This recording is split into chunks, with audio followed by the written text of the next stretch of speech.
Oui, merci pour les questions que j'avais reçues à l'avance, donc c'est simple. Question difficile du reste. La première question, donc, entreprise certifiée, donc, je l'ai déjà évoqué. Nous ne sommes pas très avancés sur cette question. Ce que nous pensons, c'est qu'il faut un encadrement communautaire. Il ne faut pas que ce soit national. Sinon, il pourrait y avoir des critères divergents avec des États membres plus laxistes que d'autres.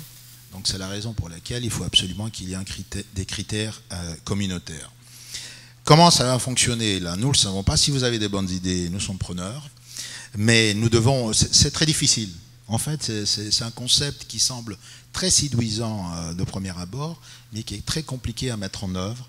Alors, il y a certaines expériences dans certains États membres, notamment en Italie, aux Pays-Bas, donc nous allons un peu nous inspirer aussi de ces expériences.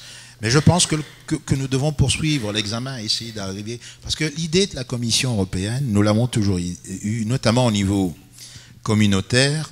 Vous savez que le commerce intracommunautaire, la plupart de ce commerce intracommunautaire est effectué par les grandes entreprises. Souvent, c'est même de l'intragroupe. Donc c'est la raison pour laquelle nous pensions qu'il fallait trouver un système, notamment par exemple un groupement TVA au niveau communautaire. C'était une idée. Alors lorsque nous avons présenté cette idée, nous avons été très critiqués, notamment par les petites et moyennes entreprises, en disant que la Commission ne songeait qu'aux grandes entreprises. Mais les grandes entreprises donc perçoivent à peu près 80% des recettes TVA.